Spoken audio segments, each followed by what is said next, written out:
இன்னைக்கு நம்ம பிரெக்னன்சி ஜேர்னில என்னென்னலாம் சாப்பிட்டோம்னு பார்த்துருவோம் வாங்க.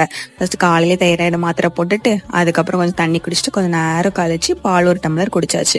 இந்த பால் மட்டும் தான் சாப்பிட்றதுலேயே உருப்படியான பிடிச்ச விஷயம். உங்களுக்கு பிடிக்குமான்னு சொல்லுங்க. அதுக்கப்புறம் நம்மளுக்கு ஏற்கனவே தைராய்டு, அப்புறம் ரத்தம் வேற கம்மி. அதனால இந்த 1 மந்த் பார்ப்போம், அப்படி இல்லைன்னா ரத்தம் ஏற்றணும் அப்படின்னு சொல்லிட்டாங்க. அதனால சரி எதுக்கு நம்ம சாப்பிட்டு ட்ரை பண்ணி பார்ப்போம் சொல்லிட்டு பிடிக்காத சோரொட்டியெல்லாம் வாங்கி நம்மளுக்கு ஓரளவுக்கு பிடிச்ச மாதிரி தக்காளி தொக்கு பிடிக்குங்கிறதுனால அது கூட ஆட் பண்ணி வச்சு சாப்பிட்டாச்சு.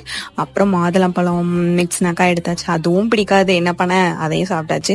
அதுக்கப்புறமால்ட்டு ஒரு இளநீ குடிச்சிட்டு அது கூட தேங்காய் கொஞ்சம் நிறையாவே இருந்துச்சு. இளநீ நிறையா இருந்துச்சு, ஆனால் பரவாயில்ல தேங்காயும் நிறையா இருக்குது, அதையும் சாப்பிட்டு முடிச்சாச்சு.